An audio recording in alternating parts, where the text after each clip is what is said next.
باش نبدا باش نعطيكم خبر. اما تسمعوني للاخر.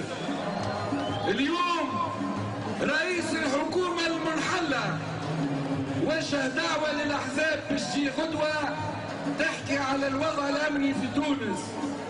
نحب نقول لكم إنه أحزابنا في هذا الاعتصام، الحزب الجمهوري، الجبهة الشعبية، نداء تونس، التيار الشعبي وباقي المكونات، قلنا له لا، نحن لن نحدثكم.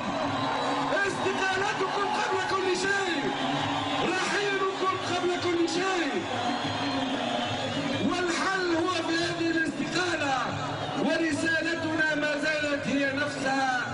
الاستقالة هي الحل يا حكومة الفشل. أقوى باش يسمعوكم، الاستقالة هي الحل،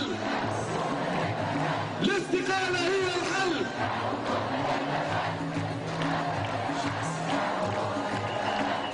اخوتي اخواتي، فما حاجة ما يعرفوهاش. الثورة بتاعنا كانت قبل كل شيء ثورة الكرامة. هذاك علاش هما ما يعرفوهاش. نحب نقول لهم كما يقول الشاعر العربي: لا تسقني ماء الحياة بذلة، بل فاسقني بالعز كأس الحنظل. ماء الحياة بذلة كجهنم، وجهنم بالعز أطيب منزلي.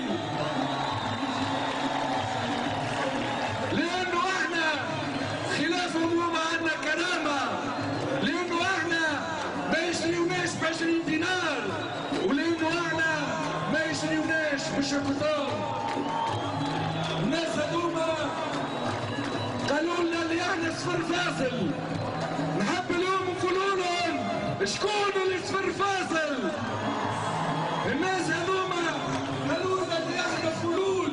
نحب نقولوا لهم اللي هما اليوم ولاو فلول، اللي هما اليوم ولاو عزلان. الناس هذه اللي تسترت على الارهاب، اللي تسترت على رصاصات الغدر اللي قتلتهم. نحب نذكر بصفحة من صفحات تاريخنا العربي. عام 1954 حاول الإخوان المسلمين في ميدان المنشية اغتيال الزعيم عبد الناصر. ماذا كانت رسالة الزعيم عبد الناصر للإخوان؟ كانت رسالة واضحة: إن الأيادي المرتعشة لا تصنع التاريخ، إن الأيادي المرتعشة لا تصنع التاريخ، إن الأيادي المرتعشة لا تصنع التاريخ. إن الأيادي التي أطلقت الرصاص على شكري بالعيد كانت أيادي مرتعشة. إن الأيادي التي أطلقت الرصاص على محمد البراهمي كانت أيادي مرتعشة. واليوم باسم النواب المنسحبين نريد أن نعاهدكم، نريد أن نعاهد الشعب التونسي قسما بكل رصاصة اخترقت جسد الشهيد شكري بالعيد، قسما بكل رصاصة اخترقت جسد الشهيد محمد البراهمي، قسما بكل حبة رش في أجساد أبناء سليانة، قسما